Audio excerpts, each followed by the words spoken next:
வணக்கம் நண்பர்களே. குரல் ஹேமலதா ரமேஷ். இன்னைக்கு நம்ம பார்க்க போற கதை காதல் கனவே பாகம் 5 ஆடியோ நாவல். ஒரு பொண்ணா ஒரு ஆண்கிட்ட ஷேர் பண்ண தயங்குற விஷயத்தை தான் நான் உங்ககிட்ட சொல்லியிருக்கேன் என்று சுபா ரகுவிடம் கூறுகிறாள். இதைத்தாங்க இன்னைக்கு எபிசோட்ல பார்க்க போறோம். வாங்க கதைக்குள்ள போலாம்.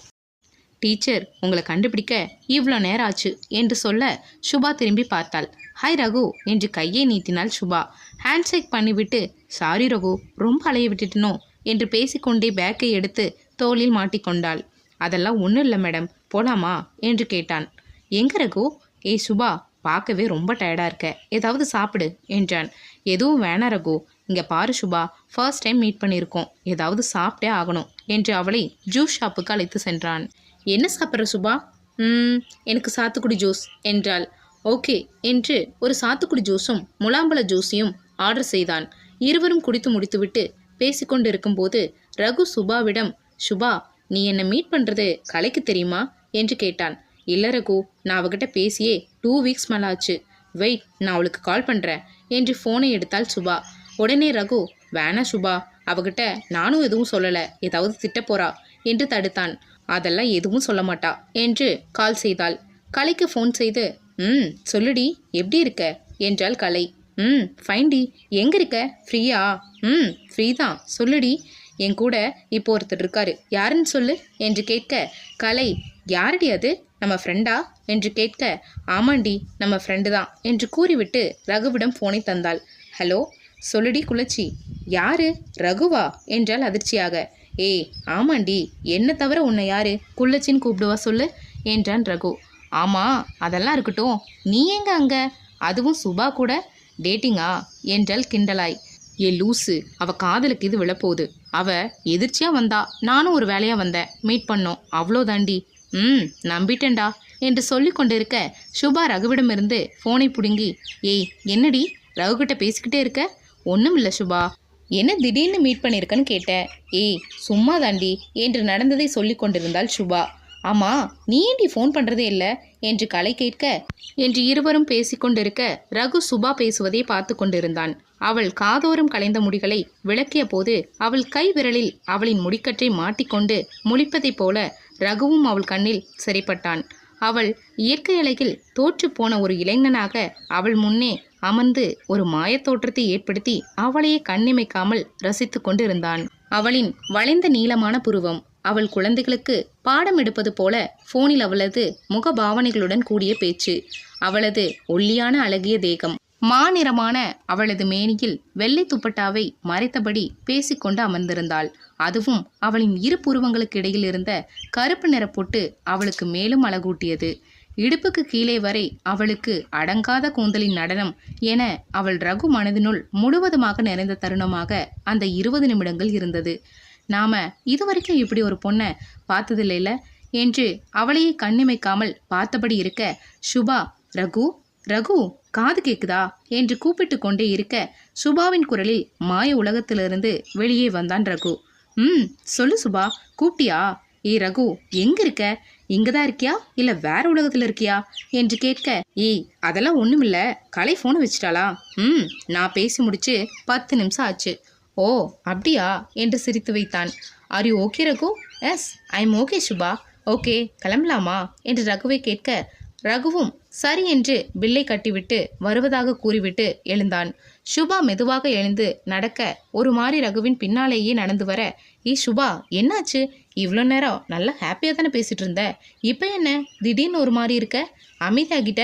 ஆர் யூ ஓகே என்று கேட்க சுபாவோ தயங்கியபடி நின்றாள். ஏய் சொல்லு சுபா என்று கேட்க, இல்லை ரகு, ஒரு சின்ன ஹெல்ப் என்று தயங்கினாள். இவங்கிட்ட சொல்லலாமா இல்லை சொன்னா என்ன நினைப்பா என்று முடித்தவாறு ரகுவியை பார்த்தாள். என்ன ஹெல்ப் சுபா, சொல்லு, ஏதாவது வேணுமா, ஏதாவது சாப்பிட்றியா என்று கேட்க, ஐயோ அதெல்லாம் இல்லை ரகு, பின்ன என்னாச்சு சுபா என்று கேட்டுக்கொண்டே இருக்க சுபாவோ ஓகே சொல்லிடலாம் என்று முடிவு செய்து, Raghu I am periods now என்றாள். பீரியட்ஸா என்று ரகுவும் அவளையே பார்த்து முழிக்க, ஸோ எனக்கு பேடு வேணும், இங்கே பஸ் ஸ்டாண்டுக்குள்ளே ஷாப்பில் இருக்காது, வெளியே ஒரு 1/2 கிலோமீட்டர் போனால் மெடிக்கல் இருக்கும், வாங்கிட்டு வந்து தர முடியுமா என்றாள். ரகுவோ அவள் கூறிய மறுநிமிடமே, சுபா நீ இங்கே இரு, இதோ 2 மினிட்ஸில் வாங்கிட்டு வந்துடுறேன் என்று மறுவார்த்தை பேசாமல் கிளம்ப தயாராக, ரகு என்று அழைத்தாள் சுபா. சொல்லு சுபா, நான் ஒரு பேப்பரில் ரைட் பண்ணி தரேன், இதை தந்தாவே கொடுத்துருவாங்க என்றாள். அந்த பேப்பருடன் ரூபாய் நோட்டையும் வைத்து தந்தாள். ரகு அதை மறுத்தவாறு முறைத்துவிட்டு, ஏ லூசு, ஃபஸ்ட்டு பணத்தை புடி என்று அவள் கையில் பணத்தை எடுத்து திணித்தபடி, சரி இங்கே இரு, நான் வாங்கிட்டு வந்துடுறேன் என்று கடைக்கு போக வண்டி எடுக்க சென்றான். சுபாவோ நடந்து செல்லும் ரகுவை கண்ணிமைக்காமல் பார்த்தபடி இருந்தாள். பச்சை சிகப்பு கலந்த சட்டை, பிளாக் ஜீன், அளவான உயரம், மாநிறம், கையில் பெரிய பிளாக் கலர் வாட்ச், ஒரு வெள்ளி பிரேஸ்லெட், அவன் நெற்றியில் சிறு சந்தனம் மற்றும் குங்குமப் பொட்டு. அவன் குதித்து வேகமாக நடக்கும்போது அவனது முடிக்கற்றியும் குதித்தது. அவனையே பார்த்து ரசித்தவாறு நின்றிருந்தாள் சுபா. கொஞ்ச நேரத்திலேயே ரகு பேடை வாங்கி வந்து சுபாவிடம் தர, ஓகே ரகு, இந்த பேகை வச்சுக்கோ, நான் ரெஸ்ட் ரூம் போயிட்டு வரேன் என்றாள். ஓகே சுபா என்று கூறிவிட்டு சுபா உள்ளே சென்றதும் அவள் பேக்கை நோண்ட ஆரம்பித்தான். உள்ளே என்ன இருக்கு என்று செக் செய்தான். முதலில் book, water bottle, tiffin box என்று எடுத்து பார்த்து வைத்துவிட்டு பிறகு ஐடி கார்டு இருந்தது. அதை பார்த்து, அட சுபா ஐடியா, படிக்கும்போது செம்மலக்கா இருந்திருக்கா என்று பார்த்து ரசித்தபடி அவள் பர்ஸை பார்த்தான். அதில் ஐடி ப்ரூஃப்ஸ் அட்ரஸ் இருந்தது.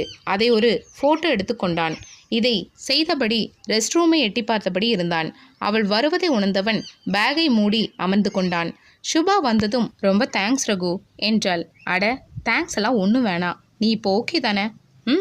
No issue, I am okay Raghu என்று தலையை குனிந்தபடி கூறினாள் சுபா. தென் சுபா, எனக்கும் சிஸ்டர் இருக்கா, காலேஜ் படிக்கிறா, அம்மாவுக்கும் இந்த மாதிரி டைமில் ஹெல்ப் பண்ணியிருக்கேன், ஓகேவா? ஸோ ஆண்களுக்கும் பெண்களோட நிலைமை புரியும்பா என்று சொல்ல, சுபாவோ அவளது புன்முறுவலை வெளிப்படுத்திவிட்டு, ஓகே ரகு, டைம் ஆச்சு, கிளம்பலாமா என்றாள். ஷியூர் சுபா, நான் ஒன்று சொன்னால் தப்பாக நினைக்க மாட்டியே? சொல்லு ரகு. என்ன? இல்லை, பஸ்ஸில் போனால் உனக்கும் டயர்டாக இருக்கும், நான் வேணா என் பைக்கில் உன்னை ஊரில் ட்ராப் பண்ணட்டுமா? ஐயோ வேணா ரகு, ஐ எம் ஓகே, எனக்கு பஸ் இருக்குது, நான் பஸ்லேயே போய்க்கிறேன். இல்லை சுபா, மினிமம் 1 ஹவராவது ட்ராவல் இருக்கும்ல, என் மேலே நம்பிக்கை இருந்தா வா என்று கூற, அவன் தோளை அடித்தபடி, ஏ ரகு, நீ ஏன் இப்படிலாம் பேசுகிற என்று கோவித்தபடி, என்கிட்ட செம்மடி வாங்கிடுவ ரகு, நான் உன்னை அப்படி நினச்சிருந்தா உன்னை மீட் பண்ண கூட வந்திருக்க மாட்டேன். இப்போ கூட ஒரு பொண்ணா ஒரு ஆண்கிட்ட ஷேர் பண்ண தயங்குற விஷயத்த நான் உன்கிட்ட சொல்லியிருக்கேன் என்று கூற, சுபா ஓகே, ஏன் டென்ஷன் ஆகுற, உனக்கு ஓகே என்ன வா, இல்லைனா நான் உன்னை பஸ் ஏற்றி விடுறேன் என்றான் ரகு. உடனே சுபா, அதெல்லாம் ஒன்றும் வேணாம், நான் வண்டியிலேயே வரேன் என்றவுடன் ரகுவின் மனதில் பட்டாம்பூச்சி பறக்க ஆரம்பித்தது. சுபா, நிஜமா தான் சொல்றியா? ஆமா ரகு, ஏன் வேணாமா என்க. அடிப்பாவி, இதை தாண்டி நான் எதிர்பார்த்தேன் என்று மனதில் நினைத்தபடி, ஐயோ சுபா, நான் ஏன் அப்படி சொல்ல போகிறேன்? ஓகே சுபா, நான் பைக் ஸ்டாண்ட்லேருந்து பைக் எடுத்துகிட்டு ஃப்ரண்ட் சைடு வந்துடுறேன், நீ அப்படியே மெதுவாக நடந்து பஸ் ஸ்டாண்ட் விட்டு வெளியே வந்துடு என்று சொல்லியபடி வெளியே சென்றான். சுபாவும் மெதுவாக வெளியே நடந்து சென்றாள். அப்போது சுபாவின் ஃபோனில் ரிங் அடித்தது. சதீஷ் தான் கால் செய்தான். ஹலோ சொல்லண்ணா. சுபா எங்கே இருக்க, பஸ் ஏறிட்டியா என்று கேட்க, இன்னும் இல்லைண்ணா, இனிதா ஏறணும், ஃப்ரெண்ட்ஸ் வந்திருந்தாங்க, ஸோ மீட் பண்ணிட்டு பேசிட்டு வந்தேன், இனிதா பஸ் ஏறணும் என்றாள் சுபா. ஓகே சுபா, பார்த்து வா, பக்கத்தில் வந்துட்டு ஃபோன் பண்ணு, நான் வந்துட்டு பிக்கப் பண்ணிக்கிறேன் என்றான். சுபாவும் ஓகே என்று கூறி ஃபோனை வைக்க ரகு வண்டியுடன் வந்து சுபா முன் நின்றான். சுபா போலாமா என்று பின் சீட்டில் ஏறும்படி பார்க்க சுபாவும் ஏறி அமர்ந்துவிட்டு கைப்பிடியை சைடில் தேடினாள். என்ன சுபா தேடுற என்று ரகு கேட்க, இல்லை ரகு, வண்டியில் பிடிக்க கைப்பிடியே இல்லை என்று கேட்க, ஓ அதுவா சுபா, கைப்பிடி இருக்காது சுபா, இது என் பைக் இல்லை, ஃப்ரெண்டோட பைக்.